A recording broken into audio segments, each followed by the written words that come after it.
축복합니다. 한 주간 동안 잘 지내셨습니까? 예, 오늘 보니 반갑습니다. 하나님은 살아계십니다. 우리에게 기쁜 소식입니다. 예, 할렐루야. 예, 하나님 말씀 느헤미야 9장입니다.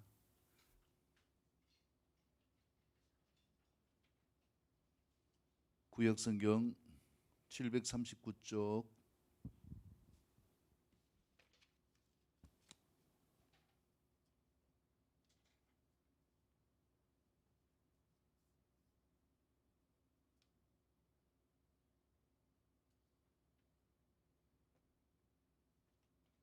느헤미야 9장 말씀을 통하여서 오늘 말씀의 제목은 축제일을 넘어 일상에서 퍼지는 말씀과 찬양의 세레나데라는 제목으로 말씀을 드립니다. 방금 우리가 영상을 보았지만 복음은 하나님 나라, 모든 인류에게 주어진 하나님 나라, 이 나라를 위하여서 우리가 거룩한 하나님의 백성이 될 수 있도록 우리 죄를 다 가져가신 예수 그리스도의 십자가의 은혜, 그 삶을 우리가 성경을 통하여서 주관적으로 만나는 사건. 그래서 이 복음은 우리에게 기쁜 소식이 되어지고, 이 복음을 경험한 삶이 그 삶 가운데서 모든 것이 무엇이 되어지는가? 복음이 뭐라고요? 기쁜 소식. 그래서 예수님이 내 안에 거하시기 때문에 삶의 모든 것이 기쁘게 살아갈 수 있는 일상이 되어진다. 이 일상 가운데에서 살아가면서 하나님의 은혜를 경험하게 되어지고, 이때에 나타나는 두 가지의 특징이 있습니다. 그게 뭐냐면은, 하나는 주님을 향하여 돌이키는 회개고요, 그 다음에 살아계신 주님을 만나서 그 은혜 가운데 살아가는 이 삶의 역사를 하나님께 감사하여서 올려드리는 찬양입니다. 그래서 우리가 복음은 회개와 하나님을 찬양하는 삶 가운데서 나아가게 되어진다라는 것이고, 이 복음을 만난 날이 어떤 날인가? 잊지 못할 추억이요, 잊지 못할 설레는 날이 될 수 있기를 축복합니다. 어릴 때 그 설레는 날이 언제였을까? 제가 말씀을 준비하면서 이렇게 생각해 보니까요, 아마 6살쯤이었던 것 같아요. 그때 저희가 이제 그 과수원을 했기 때문에 이 동네에서 떨어져 있어요. 이 강을 하나 건너 가지고 이제 저희 과수원이 있었는데, 이 설레는 날 1년에 2번이잖아요. 한 번은 설날, 한 번은 추석. 그래서 이 추석이 되어지면은 이 설레는 게 뭐냐 하면은, 일단 무엇을 입느냐? 새 옷을 입고요, 또 새 신을 신습니다. 근데 제가 꼭 신고 싶었던 신이 있어요.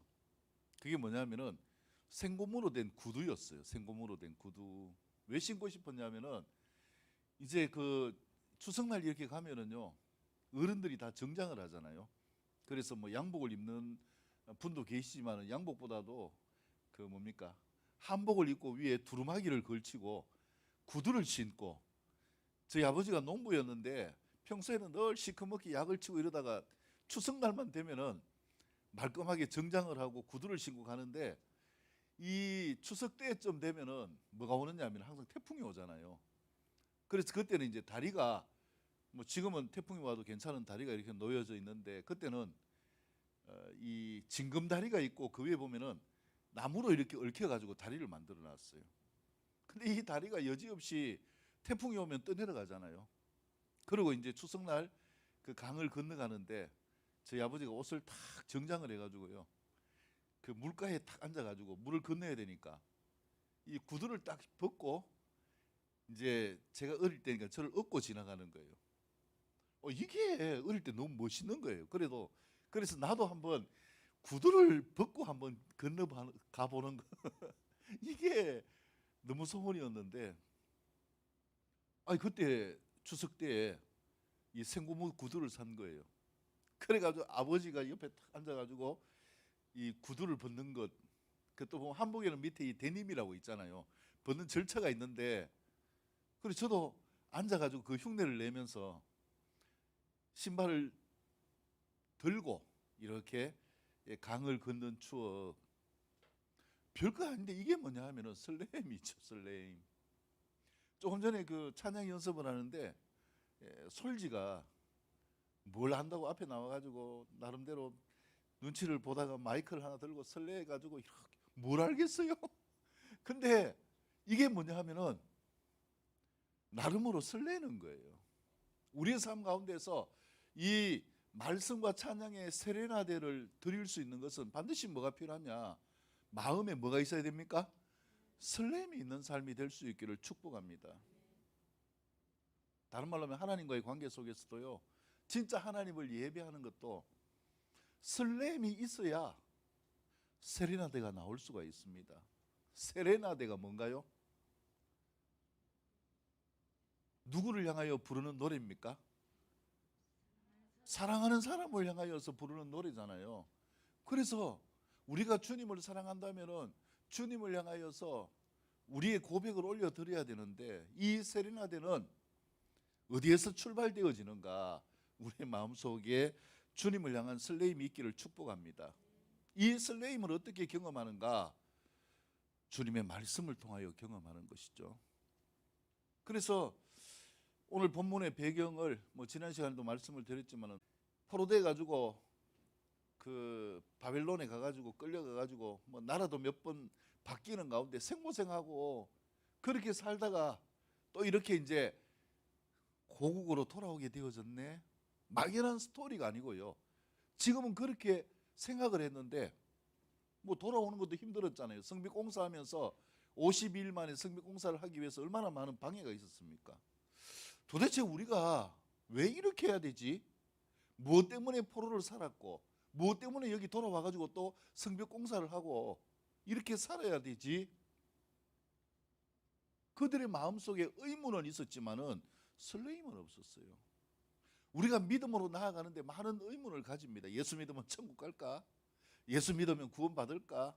성령님이 임하시면 또 어떻게 될까? 내 삶을 어떻게 주님이 이루어 가실까? 많은 궁금증은 있는데 이것이 설레임으로 바뀌기 위해서 필요한 것이 무엇인가? 바로 말씀입니다, 여러분. 말씀. 이 말씀이 우리 마음속에 새겨질 수 있기를 축복합니다. 그래서 학사 에스라가요, 말씀을 낭독을 했는데, 이 말씀을 낭독을 했는데 오늘 본문에 보면은 이 말씀을 들으면서 마음속에 뭐가 일어났냐 하면은 하나님을 향한 설레임, 진짜 하나님을 신앙하고 찬양하는 이러한 삶이 나타나게 되어졌다라는 것을 말씀하고 있습니다. 그래서 이들의 삶이 어떻게 했는가? 이스라엘이 지키는 절기가 뭡니까? 안식일을 지키고, 그 다음에 매월 초하루 월삭을 지키고, 그 다음에 1년에 3번 절기를 지키죠. 그리고 지금 성경에 나오는 이 배경은 초막절이죠. 초막절에 말씀을 낭독하면서 나아가는데 이들의 설레임이 어떻게 나타나는가? 오늘 본문을 통하여서 3가지로 살펴보기를 원합니다. 자, 첫 번째, 다 같이 일어나셔서 1절에서 6절까지의 말씀을 읽습니다. 느헤미야 9장 1절에서 6절까지 한 목소리로 같이 읽겠습니다. 시작.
아멘.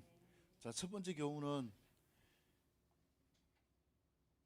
예배 후에 일상에서 더 큰 은혜가 넘치도록 회개와 찬양으로 하나님을 높여드리는 축제의 삶을 살자라는 말씀입니다.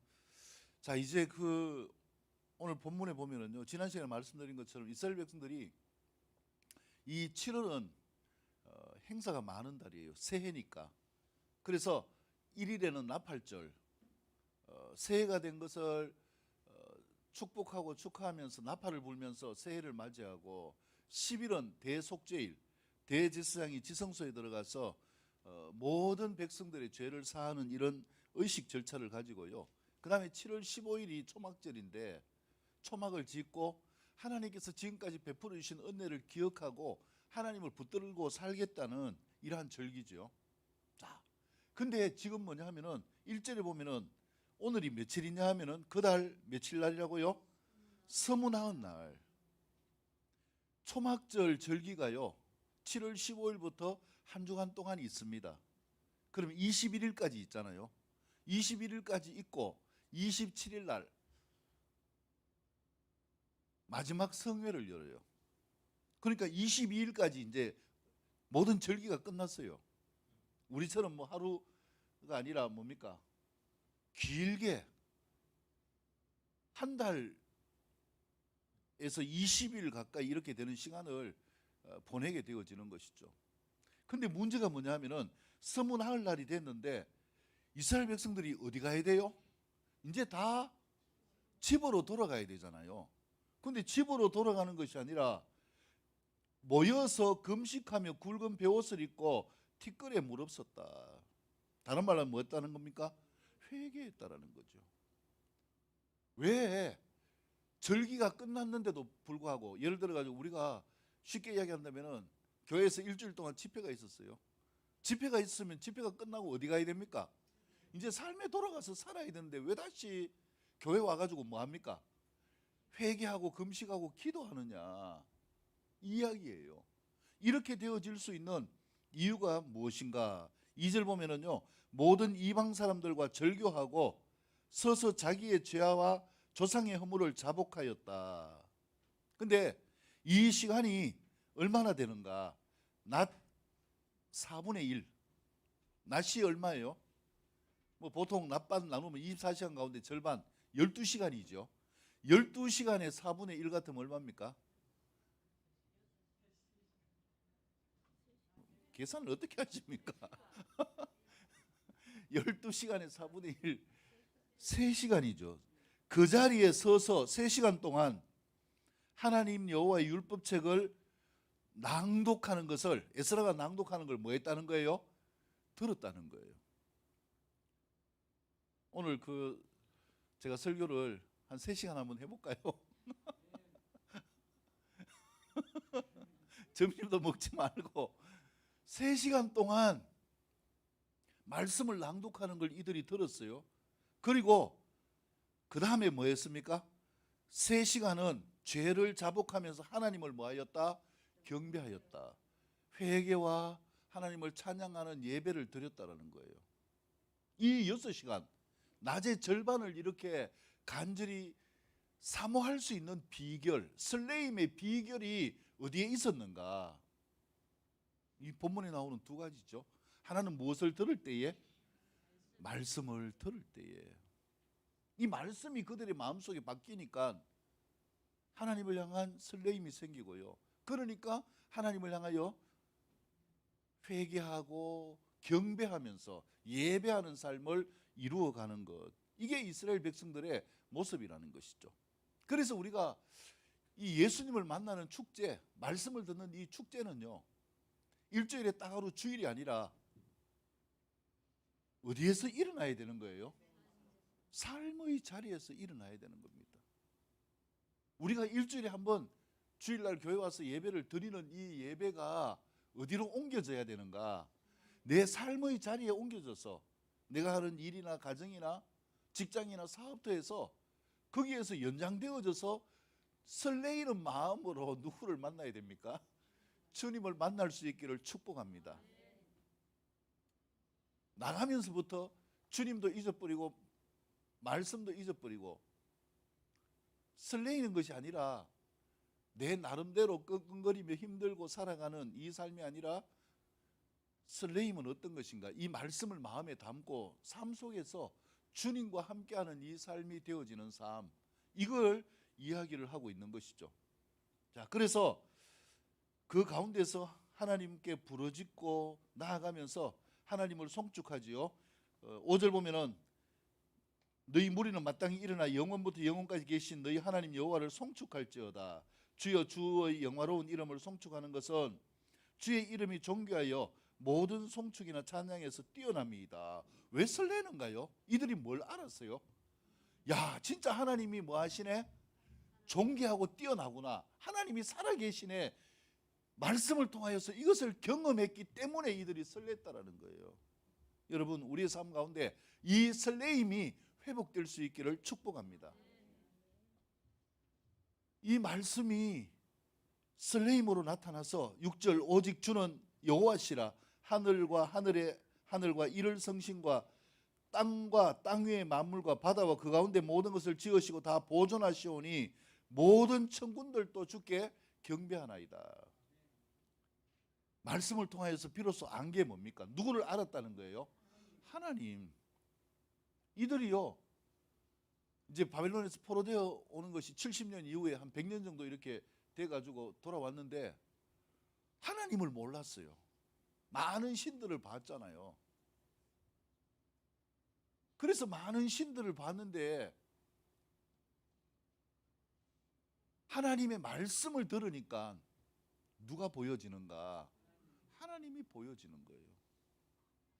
여러분, 하나님을 어떻게 보나요? 어떻게 하나님을 보나요? 말씀으로 하나님을 만날 수 있기를 축복합니다. 그래서 말씀이 중요한 것이고요. 우리가 이 말씀을 너무나 쉽게 많이 듣고 있잖아요. 근데 이들을 한번 생각해 보세요. 이 100년 같으면은 이전에 어린 사람들 빼고 나이 든 사람들은 포로로 끌려간 사람 다 죽었어요. 이제 다시 돌아오는데 어릴 때 있었던 뭐 우리가 잘 아는 다니엘, 어릴 때 소년 때 끌려갔잖아요. 그러니까 이제 돌아오게 되어지는 것처럼 이 말씀을 잊어버리고 살아간 삶 가운데서 돌아와서 말씀을 들으니까 정체성이 생기는 거예요. 여러분, 그리스도인의 정체성, 믿음의 정체성, 내가 살아있는 삶의 정체성이 무엇을 통하여 가능한 것인가? 말씀이에요, 말씀. 그렇기 때문에 우리 삶 가운데 무엇이 빠져서는 안 되는가? 말씀이 빠져서는 안 됩니다. 근데 성경을 보세요. 이스라엘 백성들이 항상 하나님을 외면하고 떠나서 우상을 섬기고 이방인들에게 공격을 당하고 나라가 멸망되어지는 시점에 나타나는 특징이 있어요. 이때 이 특징을 이야기하는 게 뭐냐면은 그들 가운데서 무엇이 희귀하여? 말씀이 희귀하여. 그래서 말씀을 내 마음 가운데 담으면 말씀이신 주님이 누구와 함께 하십니까? 나와 함께 하시는 이 은혜가 있으실 수 있기를 축복합니다. 이들의 마음속에 지금 말씀이 없어요. 근데 에스라가 읽어주는 말씀을 들으니까 누가 보이는가? 하나님이 보여줘서 하나님을 높여드리고 하나님을 향한 세레나데를 나타내는 것.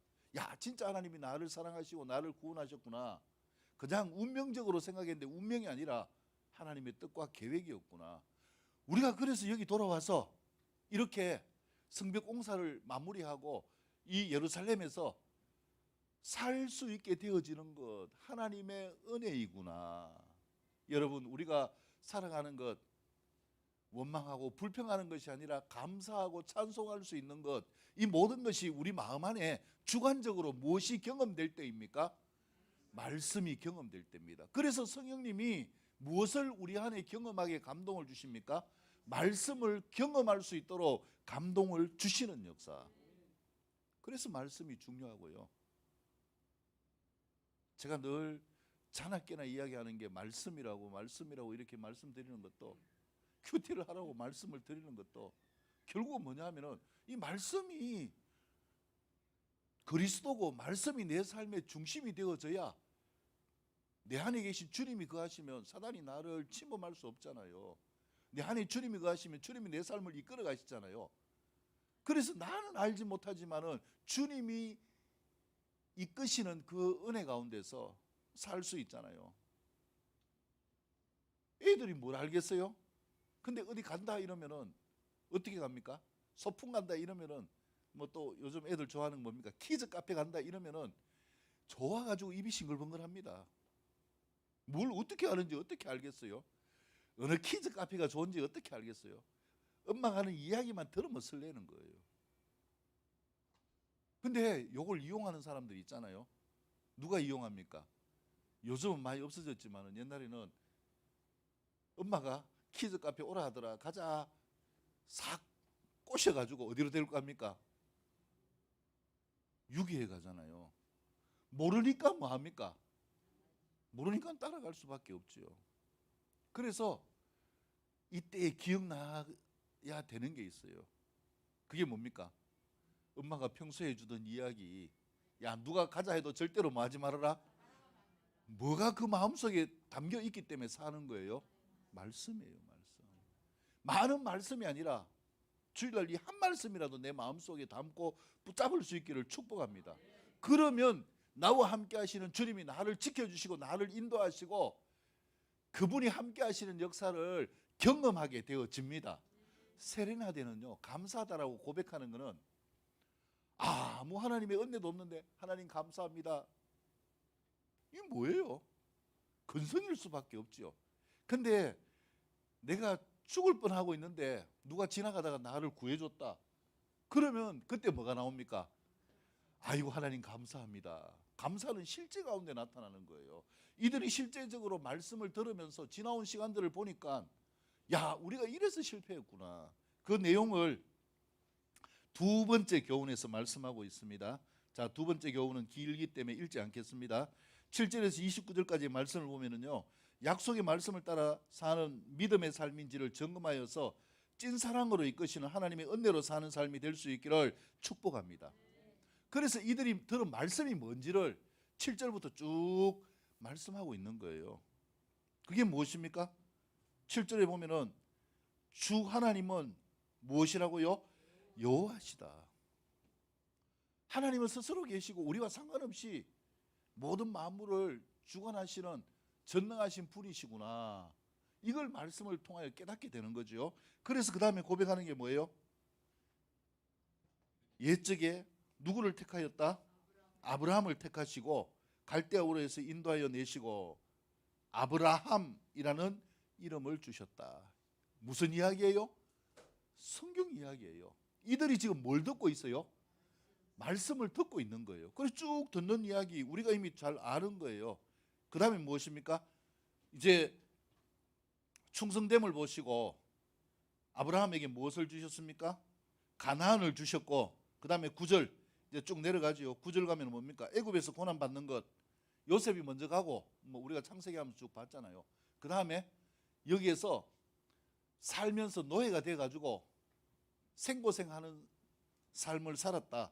그런데 하나님이 모세를 통하여서 그들을 이끌어내셨다.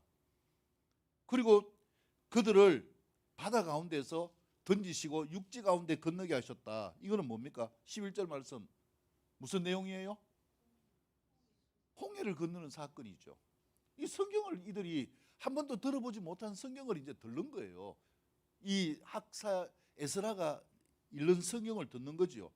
그래서 이제 광야로 가는데 12절 광야에서 낮에는 구름기둥 밤에는 불기둥으로 인도해 주셨다. 그리고 시내산에서 무엇을 받았어요? 예, 십계명을 받았다. 13절이고 14절 이제 십계명의 내용이 뭔가 지키라는 명령이고 15절 굶주릴 때 뭘 주셨다? 양식 만나를 주셨다.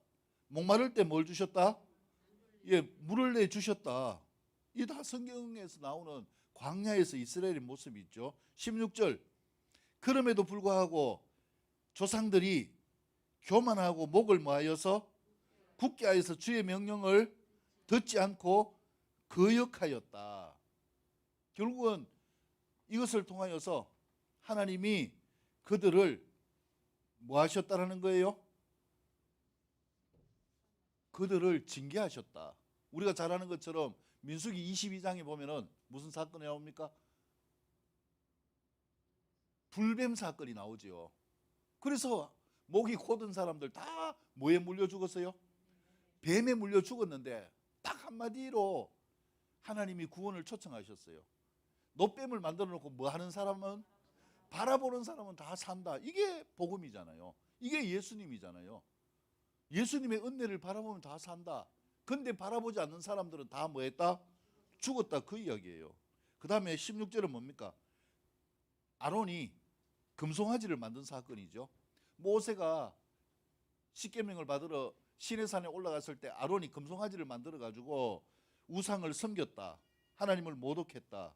이것이고, 19절 주께서 주의 크신 긍휼로 그들을 광야에서 뭐하지 않으셨다?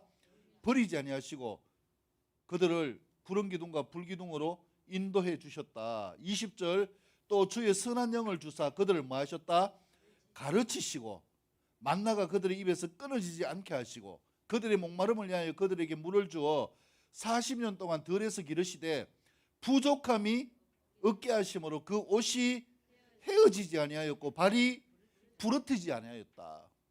얼마나 큰 하나님의 은혜인가, 이걸 이야기하고 있는 거예요.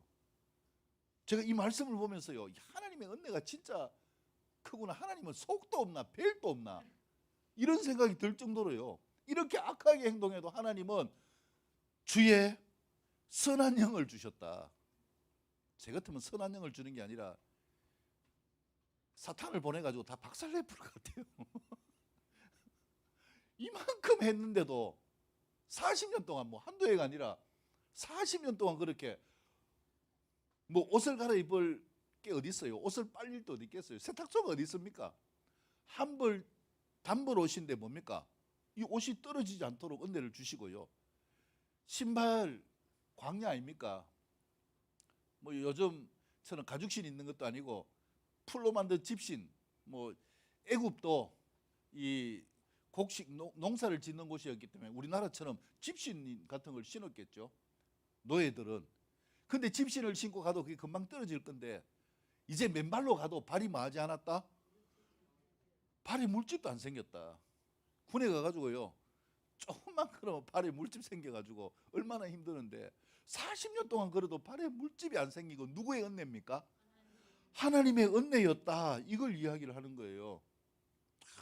참 이렇게 하셨고, 그 다음에 22절 바산 옥의 땅을 주셨다. 이건 뭐냐면 이제 쭉 올라와 가지고 요단강 동편의 땅을 차지하는 거예요.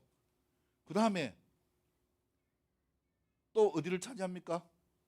열조에게 들어가서 차지하라고 말씀하신 땅으로 인도하여 이르게 하셨다. 23절의 말씀은 드디어 어디에 도착했습니까? 하나님 주신 가나안 땅에 도착을 했어요.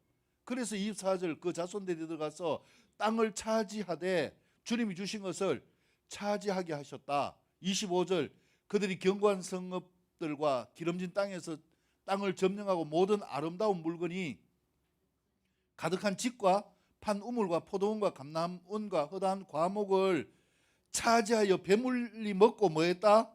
살쪘고 주의 복을 즐겼다.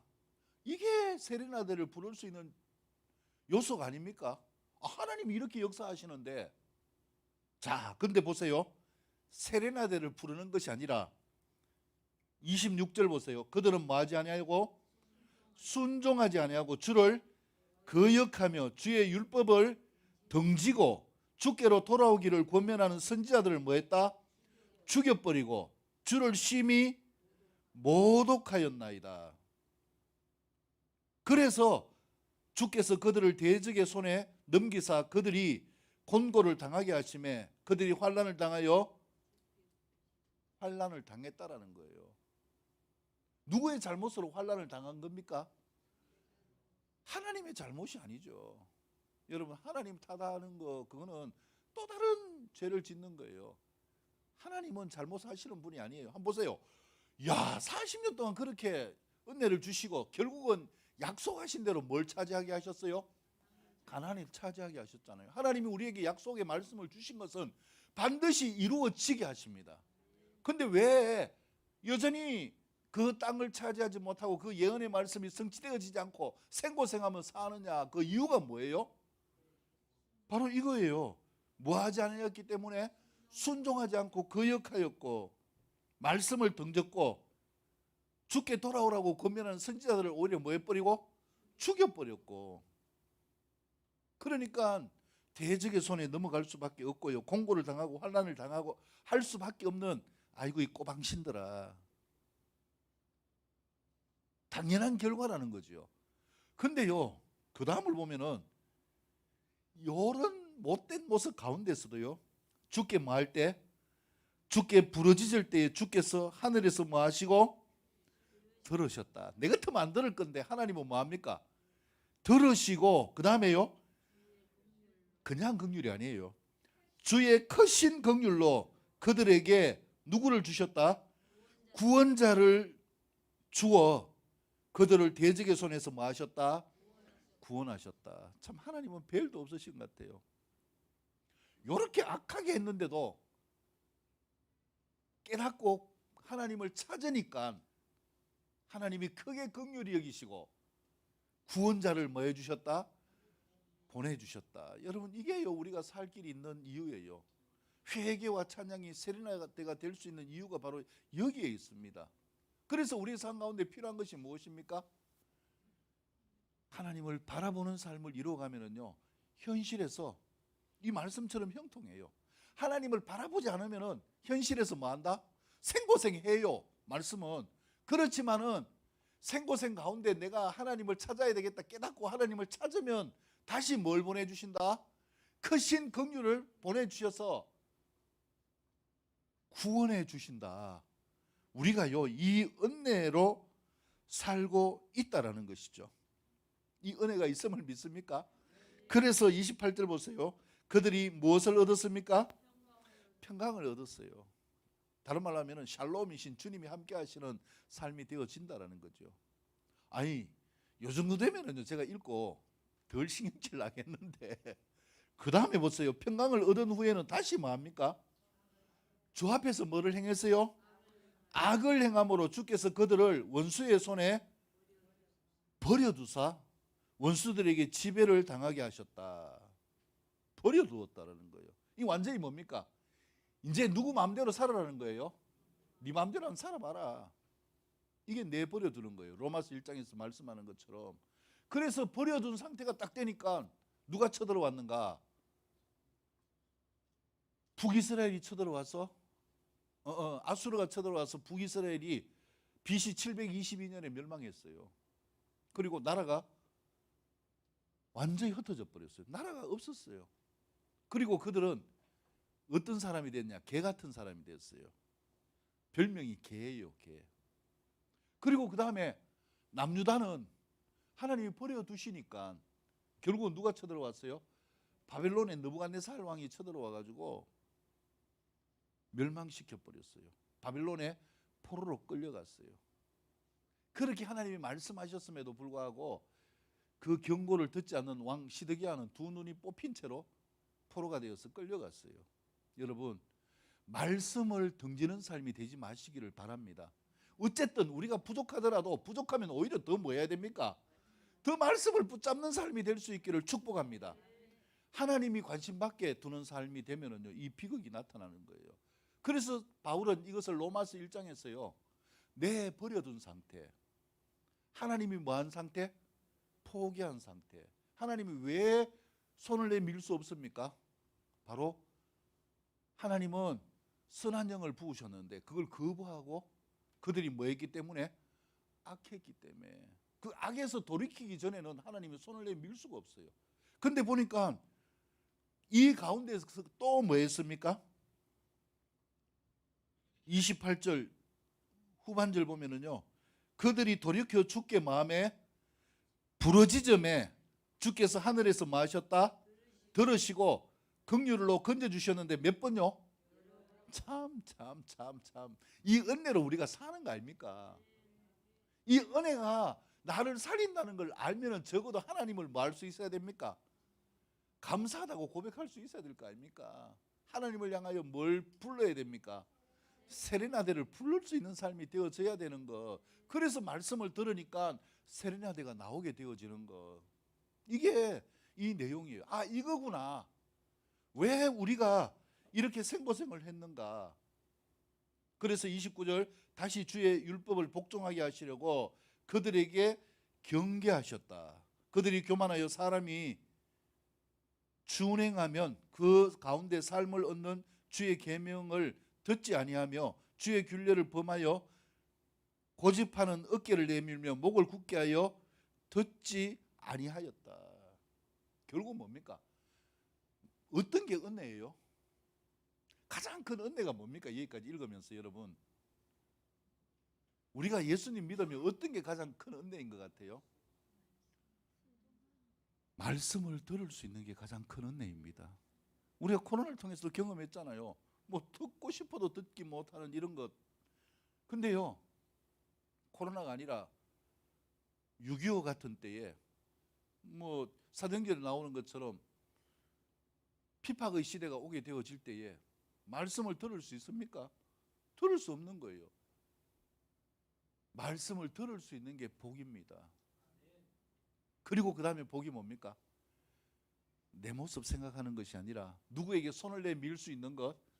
주님께. 참 보면은 별도 없으신 주님이잖아요. 하여튼 부르짖기만 하면 들으시고 긍휼을 베풀어 주시는데 몇 번 베풀어 주시는가? 저는요 3세판입니다. 한번 탁 들어보고 아이고 뭐 그럴 수 있다. 두 번째 신경질 나지만 들어준다. 세 번째는 이제는 다시는 안 들어줄 거다. 마지막이다. 3세판 하고 끝. 뭐 이 정도 해도 잘 가는 거 아닙니까? 근데 하나님은 어떻습니까? 참네, 여러 번 긍휼을 베풀어 주셔서 건전해 주신다. 여러분, 이 은혜가 하나님의 은혜입니다. 말씀의 은혜고 구원의 은혜고요. 그래서 우리는요 무엇을 놓치지 말아야 되는가? 이 말씀을 놓치고 후회하지 말아야 됩니다. 적어도요 언제는요 죽기 전까지는 이 말씀의 은혜로 회복하는 삶이 되어져야 되는 거예요. 그래야 어디 갑니까? 천국까지요. 이 말씀이 함께하는 기회를 내 삶의 개인적인 경험으로 나아갈 수 있게 하나님은 하나님의 선한 영을 우리에게 부으셨다. 그래서 하나님과 함께하면서 이 삶을 이루어갈 수 있기를 축복합니다. 이게 뭐냐? 그들이 깨달은 말씀의 은혜고 세레나데를 부를 수 있는 이유예요. 마지막 세 번째 본문을 보고 마무리하도록 하겠습니다. 30절에서 38절까지 말씀 다 같이 일어나셔서 같이 읽겠습니다. 30에서 38절까지의 말씀입니다.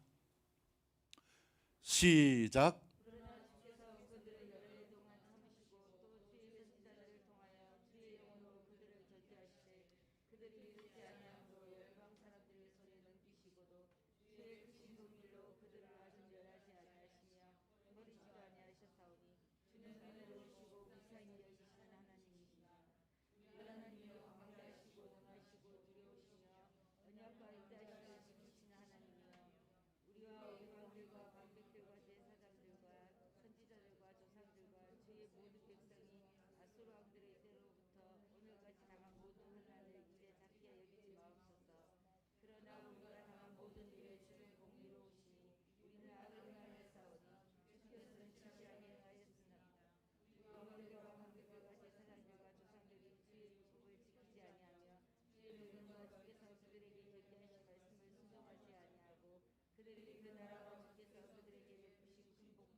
아멘. 마지막 세 번째 교훈은 매일이 축제의 날인 주의 영이 나를 이끄시고 불쌍히 여기시는 능하신 하나님을 경외하는 진실한 삶이 될 수 있기를 축복합니다. 자, 그래서 30절에 보면은요, 이런 주님의 사랑이 어떻게 나타납니까? 여러 번 긍휼히 여기시고, 여러 번 긍휼히 여기시고 참으신 거는 여러 번이 아니에요. 야, 하나님의 은혜가요, 저는 이 말씀은 진짜 크구나. 긍휼은 여러 번, 이것도 엄청난 거잖아요. 근데 참으시는 거는 얼마나 참으셨을까요? 참 여러 해 동안 참으셨어요. 하나님이 이렇게 우리를 뭐 하십니까? 사랑하시고 은혜를 베푸시고 기회를 주시는 거예요. 그래서 이제 고백하는 것이 무엇입니까? 주의 크신 긍휼로 그들을 멸하지 않고 버리지 아니하고 불쌍히 여기시는 하나님이라라고 고백하면서 우리 하나님이여, 32절 뭐 하시고요? 광대하시다. 넓고 크고 위대하시고 능하시고 두려우시고 하나님이 살아계신다는 거죠. 언약과 인자하심을 뭐 하신다? 지키신다. 하나님이 약속하신 것은 반드시 뭐 하신다? 지키신다. 하나님이 나에게 주신 약속이 있다면요, 하나님을 신뢰할 수 있기를 축복합니다. 하나님은 뭐 하시는 분이시다? 부도내는 분이 아니시라 뭐 하시는 분? 지키시는 하나님입니다. 나에게 주신 약속의 말씀, 레마의 말씀, 예언의 말씀 반드시 지키십니다. 왜 이루어지지 않을까요? 하나님은 지키려고 하는데 우리가 뭐 합니까? 하나님을 등지고 있으니까 하나님이 역사하실 수 없잖아요. 그래도 하나님은 여러 해 동안 뭐 합니까? 예, 여러 해 동안 참으시고 그 다음에 뭘 베푸십니까? 인자함을 베푸십니다. 하나님의 의질고 자비하심을 반드시 나타내신다, 지키신다는 약속을 이야기합니다. 너가 그렇게 나를 떠나도 내가 너희를 뭐 하지 않겠다? 죽이지 않겠다. 쭉 보세요. 하나님이 죽인다고 말씀하는 게 없어요. 단지 진짜 신경 끼려고 뿔났을 때 하나님이 말씀하신 언어가 있어요. 너희를 뭐라 하겠다? 내버려 두겠다. 누구 마음대로 해라. 그래, 내 없이 살 수 있다고 네 마음대로 한번 해봐라. 이 마음대로 하는 삶 가운데서 생고생하는 노예의 삶을 살게 되는 거예요. 그럴지라도 돌이켜서 긍휼을 찾으면 하나님이 긍휼히 여기시고 불쌍히 여기시고, 그래도 내가 뿔나가지고 니한테 약속했는 거 절대로 이제 안 지켜준다, 이게 아니라 그 약속이 여전히 뭐하다고요? 유효하다. 그 약속을 이루어 주겠다. 그리고 또 유효한 게 뭡니까? 내가 너에게 자비를 베푸는 것, 사랑과 자비를 베푸는 것도 뭐하다? 유효하다. 아, 참, 저 이걸 보면서 하나님의 사랑이 이럴 수 있는가? 사람이 아니니까 하실 수 있죠. 아, 도대체 이 끝이 없잖아요. 하나님의 사랑이 진짜 놀랍고 놀라운, 그래서 광대하다고 하는 이유가 바로 여기에 있는 거예요. 너무너무 놀랍잖아요. 기껏해야 내 버려두고 또 부러지면 뭐합니까? 또 맞아주고. 누가복음 15장에서 예수님이 비유로 말씀하셨잖아요. 탕자의 비유에서 있지도 않는 재산을 주는 것은 부모의 권한이에요. 근데 금방지게 둘째 아들이 뭐라고 얘기합니까? 아버지 어차피 내 줄 거 아닙니까? 줄지 않을지 어떻게 알아요? 근데 아버지가 사랑으로 줬어요. 절반을 다 줬는데 가져가가지고 다 날려먹고 돼지 똥치다가 굶어 죽을 뻔하다가 누가 생각이 났습니까? 아버지가 생각이 나가지고 아버지 집에 가서 종이라도 돼야 되겠다. 근데요, 베일이 없는 아버지는 어떻게 해줍니까? 맨발로 달려와가지고 안아주고 씻겨주고 새 옷을 입혀주고 잔치를 베풀어주고. 하나님은요, 뿔이 안 났어요.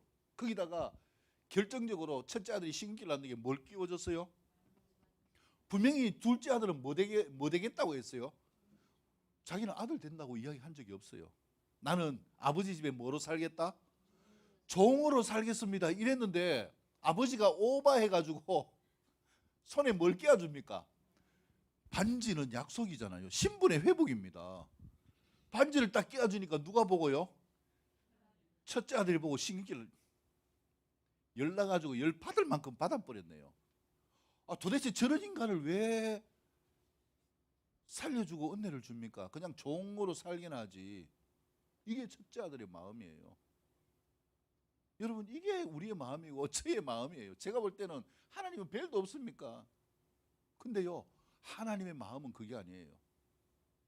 그럴지라도 부러지자면 뭐합니까? 아이 참,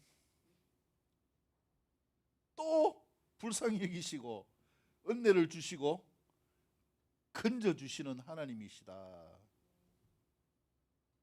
그래서 우리가 당한 모든 일에 주의 주는 공의로우시니, 공의롭다는 건 뭡니까? 우리가 당하는 일에 대가는 지불을 해야 된다는 거예요.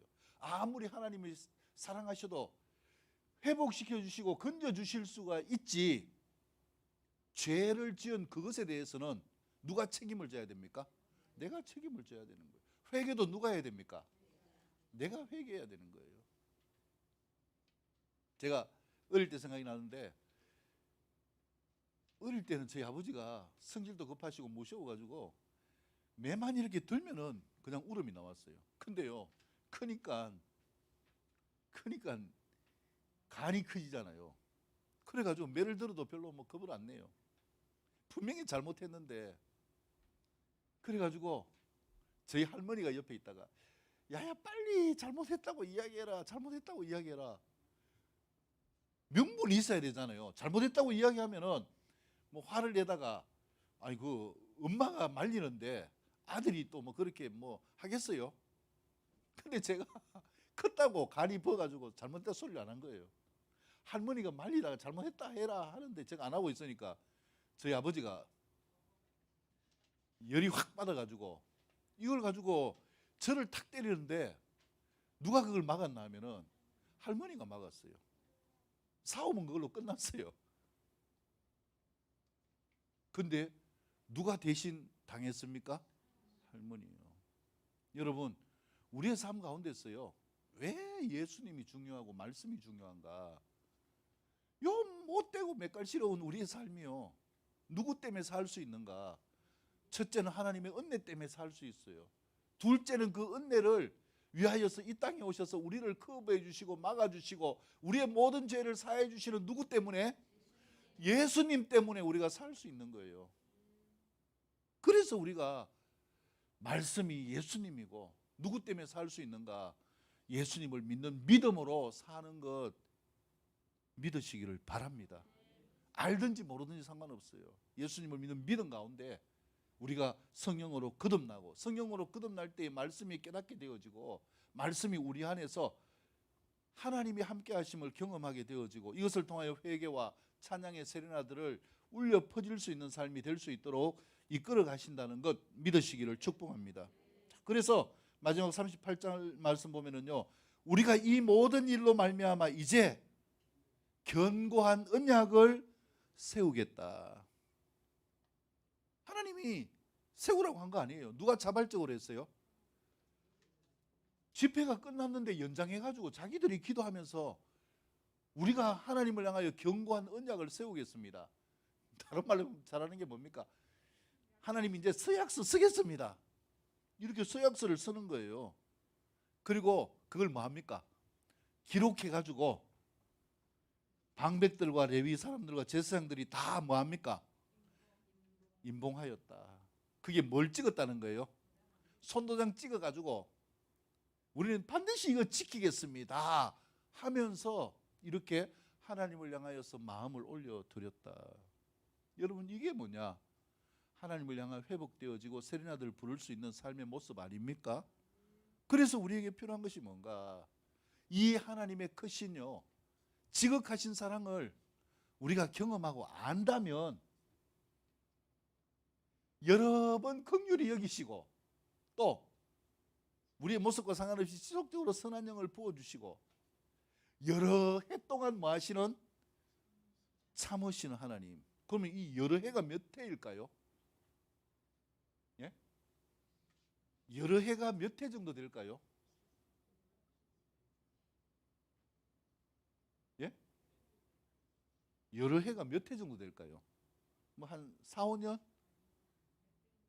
적어도요 성경을 보면 이 여러 해는요 이스라엘 백성들을 향하여 참으신 하나님의 역사를 보면 알 수 있어요. 광야 생활 때 몇 년 동안 참으셨어요? 40년이에요. 무엇을 이야기합니까 여러분?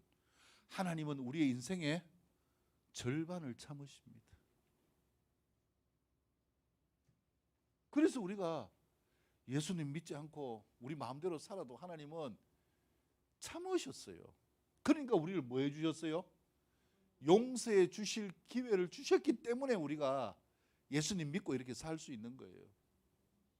하나님은 우리가 살아가는 육의 삶의 모든 것들 참으십니다. 그리고 무엇을 담아주시기를 원하십니까? 말씀을 담아주시기를 원하십니다. 그리고 우리가 말씀을 받아들이고 회개와 찬양과 예배를 올려드리며 우리가 스스로 뭐 하기를 원하십니까? 하나님 나는 이렇게 살겠습니다. 서약서를 적어가지고 무엇을 찍기를 원하십니까? 도장을 찍기를 원하시는 거예요. 도장을 찍었습니까? 이미 찍었잖아요. 안 찍었습니까? 모르겠습니까?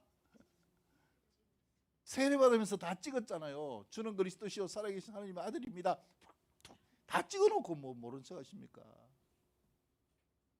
우리의 고백이 하나님의 뜻을 따라 살겠습니다 고백이 이미 있었잖아요. 그러고 또 여러 번 뭐 합니까?